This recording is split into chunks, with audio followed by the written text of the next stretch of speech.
আসসালামু আলাইকুম এভরিওয়ান। বিনিয়োগ ইন বিডস্টক চ্যানেলে আপনাদের সবাইকে স্বাগত। আজকে আমি আবার আসলাম। আজকে বিভিন্ন কি ঘটেছে আজকে আমাদের বাজারে, আমাদের শেয়ার মার্কেটে, আমাদের সুযোগ নিয়ে আলোচনা করার জন্য আজকের এই আমার ভিডিওটি। আশা করি আপনারা ভিডিওটি পুরোপুরি দেখবেন এবং বাজার সম্পর্কে একটা ভালো আইডিয়া পাবেন। এবং জাস্ট একটা জিনিস জানিয়ে রাখতে চাই যে যারা এখনো সাবস্ক্রাইব করেননি তারা যদি আমার ভিডিওটি ভালো লাগে তাহলে সাবস্ক্রাইব করবেন আর লাইক দিয়ে আমাদের পাশে থাকবেন, যাতে আমি বুঝতে পারি যে আপনাদের ভিডিওটা ভালো লাগতেছে।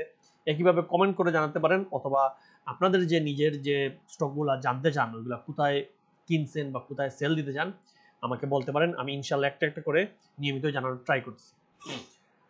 সো প্রথমেই আমি যদি আজকের সূচক নিয়ে আলোচনা করি, আজকে সূচকের আগে আজকে কতটুকু বাইসেল সেটা একটু দেখি। আজকে কিন্তু ভলিউম অনেক বেশি বেড়ে গেছে, এটা কিন্তু আমাদের জন্য একটা খুশির খবর, আনন্দের বিষয়।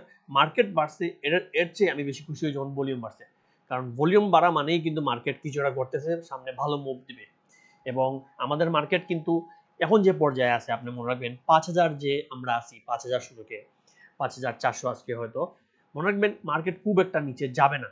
যে কারণে আমি বলবো যে আস্তে আস্তে আপনার যত ইনভেস্টমেন্ট আছে আস্তে আস্তে ইনপুট দিতে পারেন, অথবা আরো 2-400 সুযোগ নামলে পুরোপুরি ইনভেস্ট দিতে পারেন। কারণ মার্কেট এখন এমন একটা পর্যায়ে আছে, আগামী 2-3 বছরে ইনশাল্লাহ মার্কেটটা ভালো পর্যায়ে যাবে।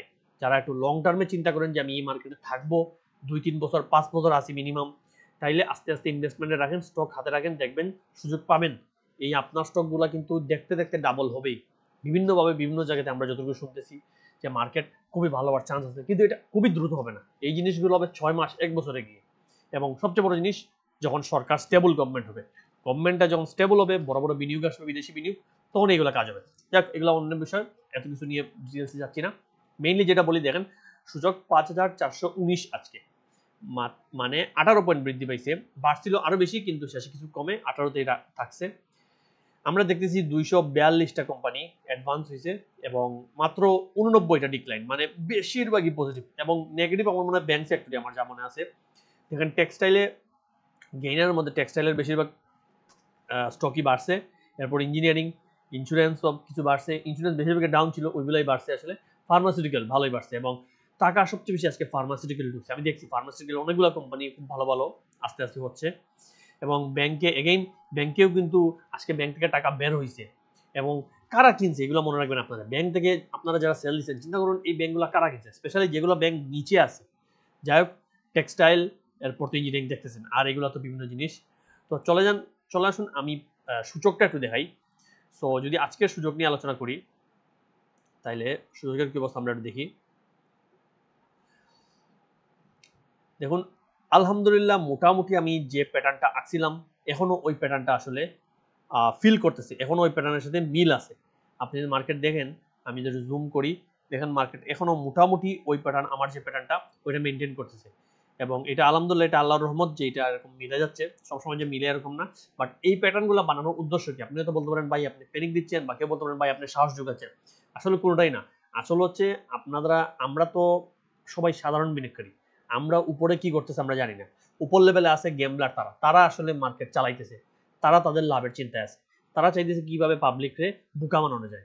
আমাদের টার্গেট কি? আমাদের টার্গেট হচ্ছে আমরা যাতে বোকা না হই এবং গেমলার কি চিন্তা করে সেটা আন্দাজ করে আমরা চলতে পারি। এটা হচ্ছে আসল জিনিস আমাদের। তো এই চিন্তা ভাবনা থেকেই আমার যে আন্দাজ, সেটা বলে যে মার্কেটটা এই বেড়ে বেড়ে এরকম একটা জায়গায় যাবে। এরপর আস্তে আস্তে মার্কেট স্লো হবে। এবং যদি ভালো করে খেয়াল করেন, দেখেন মার্কেট কিন্তু এই 2 দিন, আমি আর একটু জুম আউট করে দেখেন, এই 2 দিন মোটামুটি বড় বাড়ছে, এটাও বড় বাড়ছে। আজকে কিন্তু বাড়ার পর একটু উপরে গিয়ে আবার নেমে আসছে। তো এটা মানে নেগেটিভ যেরকম না, আর একটু উপরে যাবে, আর একটু উপরে যাওয়া ইম্পসিবল না। এবং ভালো করে খেয়াল করলে এই জায়গাটায় বা আর একটু উপরেও যেতে পারে। আমার ধারণা এই যে টপ, আমি বারবার বলতেছি, জাস্ট আপনাদেরকে সতর্ক করার জন্য, মনে রাখবেন এই টপটা, এই যে লাইন, এই লাইনটা ভাঙাটা কষ্ট হবে বর্তমানে। তবে এটা ভাঙতে পারে, ইম্পসিবল না যদি ভলিউমটা এরকম বাড়তে থাকে। আজকে কিন্তু 900 কোটি, 970 কোটির মতো ভলিউম হয়েছে। এরকম যদি দেখেন এইখানে আসার পর 1000 কোটি, 1500 কোটি, এখানে আসার আগেই 1000 কোটি, 1000 এখান থেকে হইতে হবে, এখানে এসে 1200, 1400, 1500, 2000 হয়ে যেতেছে, তাইলে এটা ব্রেকআউট দিবেই, এটা উপরে যাবে।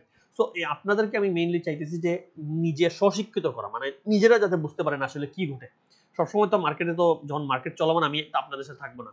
তো আমার টার্গেটই যাতে আপনারা নিজেরা বুঝতে পারেন আসলে কি হইতে পারে, ওভারঅল একটা ধারণা দেওয়া।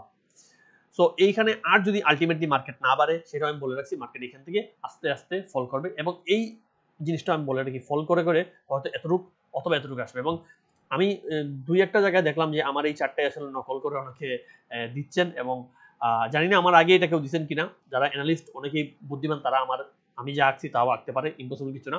বাট তবুও আমার কাছে মনে হয়েছে দুই এক জায়গায় আমার এই জিনিসটাই দুই একদিন থেকে আমি দেখতেছি হয়তো অনেকে নকল করে প্রচার করছে। বাট আমি জানিয়ে রাখি, তাদের আগে আমি আরেকটা স্টেপ আপনাকে দিয়ে রাখি, সেটা হচ্ছে দেখুন, নামার পর আমার যেমন হয় মার্কেটটা এখানে আসবে, ঠিক তাই না? এখান থেকে আসার পর মার্কেটটা আবার ভলিউম যদি বাড়তে থাকে একটা বুম দিবে উপরে, এই জিনিসটা মাথায় রাখবেন। মার্কেট এই যে আমি আগে থেকে এই জিনিসটা ড্র করলাম যাতে অন্যরা কেউ বলতে না পারে যে এই জিনিসটা ওরা আঁকছে। দেখেন এইখান থেকে যদি আমি এই জিনিসটা এই নামাই, এইখানে আমার যেমন হয় মার্কেটটা এখানে আসবে, এবং এরপর আলটিমেটলি মার্কেট গন্তব্য কিন্তু আমার যেমন হয় উপরেই, আমাদের গন্তব্য নিচে না, আমাদের মার্কেট খুবই ভালো এবং খুবই ভালো হওয়ার সম্ভাবনা আছে। এবং গন্তব্য যদি আমি আপনার দেখাই যে আমার যেমন হয় মার্কেট নিচে তো নামবে ঠিক আছে, কিন্তু নামার পর মার্কেট একটা আপ দিবে এবং এটা বেড়ে এই জায়গায় মিনিমাম এই জায়গায় আসতে পারে, এবং এইভাবে আস্তে আস্তে বাড়বে। এইভাবে উঠে নামে করে মার্কেট বাড়ার চান্স, এবং এইটা করার চান্স আছে। যদি দেখেন এইখান থেকে আসলে লাল ক্যান্ডেল আসা শুরু, আপনারা সেফ হয়ে যাবেন, হাতে ক্যাশ রাখবেন, যেগুলো লাভে আছে লাভ নেবেন, এবং যেগুলো লসে আছে খুব কম লস হলে ওইগুলো 5% স্টপ লস হলে এক্সিট করবেন। এটা হচ্ছে মেইন জিনিস। 5%-এর ভিতরে হইলে এক্সিট করে বেরোয় যাবেন, এবং হাতে ক্যাশ রাখবেন যে যদি আমাদের মার্কেট নিচে নামে তাহলে আমরা আস্তে আস্তে মাল আবার নিচে কালেক্ট করবো, যেটা আমরা এখানেও করছিলাম। যে মার্কেট যখন নিচে নামছে, যখন এই জায়গাগুলো হয়েছে, আপনি এই জায়গাগুলো একটু সবর করছেন, কিন্তু এই নিচে এসে যদি কালেক্ট করতে পারেন তাহলে আপনি একটা হিউজ লাভ করছেন ওইভাবেই। আচ্ছা গেল, এটা তো মার্কেট নিয়ে অনেক কিছু বলে ফেলছি হয়তো। এটা আমি এগুলো জিনিস আসলে বলি মেইনলি আপনাদের মার্কেট নিয়ে ধারণা দিতে, যাতে আপনারা অনেকে আছেন ভয় পান, ভয় পেয়ে মেসেঞ্জার ভাই কি হচ্ছে কি হচ্ছে কি হচ্ছে। আবার অনেকে আছেন যে না বুঝে ইনভেস্ট করে ফেলেন, যে মার্কেট সবুজ তাইলে সব টাকা ঢুকিয়ে ফেলি, এতে গিয়ে ধরা খান। তো যাই হোক, তবুও এর জন্য আন্দাজ দিতেই হয়তো অনেকের কাছে বিরক্ত লাগতে পারে, বাট এই আন্দাজ দেওয়ার জন্যই আমি আসলে গ্রাজুয়ালি একটা একটা করে আলোচনা করি। তো চলেন আমি আজকে মেইনলি ব্যাংক সেক্টরটা একটু দেখাই ফার্স্টে, যেটা হচ্ছে ব্যাংকে আজকে কিন্তু সবগুলাই নেগেটিভ ছিল। ব্যাংক সেক্টর দেখেন, ওভারঅল ব্যাংক সেক্টরটা আমি যেটা এই ব্যাংকের দেখেন আমি একটা প্যাটার্ন এঁকে রাখছি, এই প্যাটার্নেই কিন্তু ব্যাংক হালকা বাড়ছে, আজকে এই জায়গাটায় ফিল আপ করছে। চান্স আছে আরো দুই একদিন এই জায়গাটা বাড়াইতে, আমার মনে হয়। আমার মনে হয় না এখন ব্যাংক সেক্টর নামবে। ব্যাংকে যদি আপনাকে আমি দেখাই, যদি আমি এইখানে যাই টপে গিয়ে একটু ব্যাংক সেক্টরটা সার্চ দিয়ে আসি, দাঁড়ান।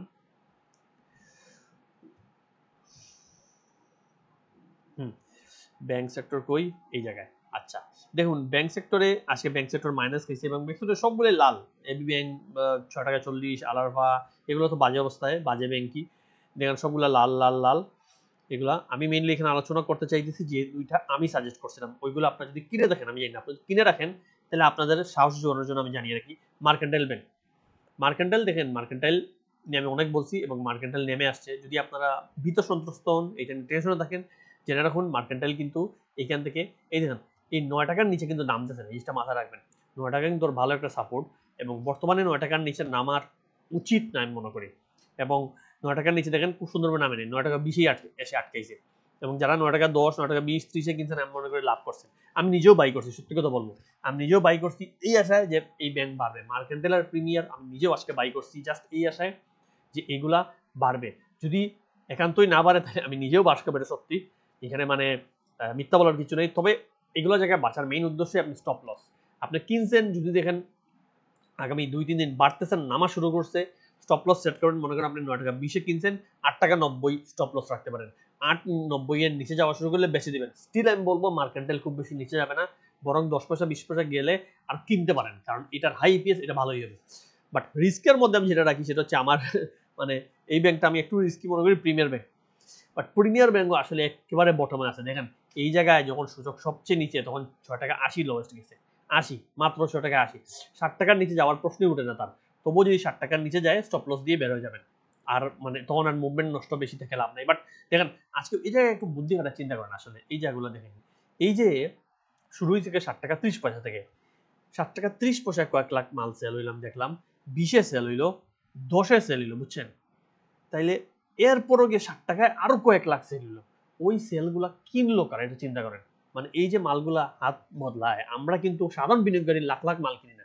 আমরা 1,000 2,000 5 10,000 20,000 ধরলাম 1 লাখে কিনলেন, কয় লাখ মাল সাধারণ বিনিয়োগকারী আপনারা কিনেন আপনি মনে করেন? এই যে এই বটমে যে মালগুলা মানুষ কিনলো, বা এইখানে দেখবেন কয়েক লাখ মাল সেল হয়েছে, এগুলো আমার মনে হয় আসলে থাকবে না। এগুলো মিনিমাম প্রিমিয়ার ব্যাংক 8 টাকা যাবেই। আর ইপিএসটা যদি দেয়, যদিও এই ইপিএসটা এই যে কোয়ার্টার 1-এর 23 টাকা ইপিএস 23 পয়সা, এটা আসলে মানে ইয়ে না, কি বলে অ্যাকচুয়াল ইপিএস না, আমি যতটুকু জানি নিউজে মনে হয় আমি দেখছিলাম যে ওরা আবার কোয়ার্টার 1 দিবে। এইগুলো হচ্ছে আমাদের দেশের মানে সমস্যা। সব ব্যাংক কোয়ার্টার 1 কোয়ার্টার 2 দিয়ে ফেলছে, প্রিমিয়ার ব্যাংক নাকি এখনো বলে ওরা কোয়ার্টার 2 তো দেয় নাই আর পোস্টপোন করছে মিটিং, এবং কোয়ার্টার 1ও নাকি ওরা আবার দিবে। মানে এখন ওরা এত পিছিয়ে, 6 মাস হয়ে গেছে, সরি 6 মাস না, মানে 6 মাসের মতো হয়ে গেছে, ওরা এখনো এই বছরের 6 মাস চলে গেছে, এখন ওরা কোয়ার্টার 1 2 কিছু বলতে পারে নাই। যেখানে 6 মাস কি, এখন 8 মাস চলে গেছে, যেখানে বাকি ব্যাংকগুলো কোয়ার্টার 2 দিয়ে দিছে। এইগুলা যদি মানে ডিএসসি তে বা বিএসসি তে যারা থাকে, সরকার উচিত যে দেখেন কোথায় কোথায় তদন্ত আর বড় বড় জিনিস না ধরে এই ছোট ছোট জিনিসগুলো ধরা উচিত, যে কেন তুমি এতদিন হয়ে গেল এখনো তুমি কোয়ার্টার 1 দিতে পারো না। কোয়ার্টার 2 মানলাম তুমি একটু লেটে দিবা, কিন্তু কোয়ার্টার 1 যেটা তোমার কত আগে দেওয়ার কথা ছিল, সেটা তুমি এখনো কোয়ার্টার 1 জানাও না, এখনো তোমার ইপিএস কি করলা তুমি? বাকি সব ব্যাংক দিয়ে দিচ্ছে, সব ব্যাংক দিয়ে দিচ্ছে, মানে এটা একটা হাস্যকর জিনিস। যাক, এগুলো তো আমরা কিছু করতে পারবো না, আমরা সাধারণ বিনিয়োগ করি, আমাদের উচিত হচ্ছে যতটুকু পারা যায় মার্কেট বোঝা। এবং আমার মনে হয় এইখান থেকে প্রিমিয়ার ব্যাংক আবার বাড়বে আগামী 2-1 দিন। আজকে যেহেতু ব্যাংক সব মাইনাস পেয়েছে এবং লোপেট টোপেট বাড়ছে, চান্স আছে আগামী 2-1 দিন ওইগুলো বাদ দিয়ে ব্যাংক আবার বাড়বে, কারণ মার্কেট উপরে উঠতে হলে ব্যাংক তো বাড়তেই হবে, আর ব্যাংক না বাড়লে মার্কেট উঠবে না, শেষ খেলা এখানে কত। কারণ ব্যাংক বড় ক্যাপিটাল, ব্যাংকই পুরো মার্কেটে তুলবে, ব্যাংকই পুরো মার্কেটকে নামাবে। যাক, আশা করি প্রিমিয়ার আর মার্কেট দুটোই আগামী দিন ভালো খেলবে, অ্যাটলিস্ট কালকে না হইলেও পরশু 2-1 দিনের মধ্যে ভালো খেলা দিবেই। যাক, এগুলো অনেক আলোচনা করে ফেলছি, আর একটু শর্টকাট করি। এখন আমি যাবো হচ্ছে আপনাদের জন্য মার্কেট আজকে কি হয়েছে সেটা নিয়ে, যে আমাদের টপ 10 নিয়ে আলোচনা করি। টপ 10 নিয়ে আলোচনাটা খুব জরুরি। চার্টে যাই আমি, চার্টে গিয়ে টপ 10 দেখেন। National tea company, national tea company হচ্ছে একটা জেডের কোম্পানি। দেখেন জেডও বাড়তেছে, কিন্তু ন্যাশনাল টি কোম্পানি কিন্তু আপনি মনে রাখবেন এগুলো রিস্কি কোম্পানি। এক তো জেড হচ্ছে এমন কিচ্ছু বাড়ে নাই ভাই, দেখেন কই, এইটা হচ্ছে তার মেইন জোন, 193 দিয়ে উঠছে, 93 তার মেইন জোন, এখানে সে সারা জীবন ছিল, তার একটা বড় গরিব। এইখানে তো এই জোনে সে সারা জীবনই ছিল। এই যে আপনাদের প্রিমিয়ার ব্যাংক মার্কেট যেটা বলছি যে এই জোনে তার আসতে হবে, ওই দেখেন ন্যাশনাল টি কোম্পানি তার এই জোনেই আসে, এটা তো সারা জীবনের জোন ছিল, দেখেন কতদিন থেকে এই জোনে ছিল। এরপর এখান থেকে নামছে, এরপর নেমে আরো গেছে, আস্তে আস্তে এখানে আসছে। তো এগুলোর জন্য আপাতত আর ভলিউম অনেক বেশি, আমার জন্য এটা আসলে রিস্কি মনে হয়, তাও বেশি হলো এটার মতো না, এইটার অনেক ছোট। তো আমি মনে করি এটা ঢুকা খুব একটা লাভ হবে। দাম এক তো দামও বেশি, 2Z এর ডিভিডেন্ড নাই, কিচ্ছু নাই। তো আপনারা যারাই যদি ঢুকেন, এটা গ্যাম্বলারের চাল হইতে পারে, বুঝে শুনে ঢুকবেন। সোনালী পেপার নিয়ে আমি কিন্তু অ্যানালিসিস অলরেডি দিছি, আজকের ভিডিওতে আমার সোনালী পেপার নিয়ে অ্যানালিসিস আছে, এবং সোনালী পেপার নিয়ে আমি খুব সুন্দর করে আপনাদের জন্য যতটুকু পারি আঁকি করে দেখিয়েছি। যে দেখুন সোনালী পেপার, আপনি এইখানে আসলে ফার্স্ট সেলটা দিবেন, এবং আজকে দেখেন কিছুটা এখানে সেল হয়েছে, এরপর আবার বাই হয়েছে। যারা সেল দিচ্ছেন তারা আবার যদি বাই করতে পারেন করলেন, আর যারা সেল দেন নাই তারা হোল্ড করছেন, ঠিক আছে। এই জিনিস এর জন্য আমি বলি যে হোল্ডিং করতে পারলে মানে এটা একটা পজিটিভ দিকও আছে, যে আপনি মিস করার চান্স নাই। যারা এখানে সেল দিয়ে এখানে কিনতে পারছেন তারা লাভ করছেন হয়তো।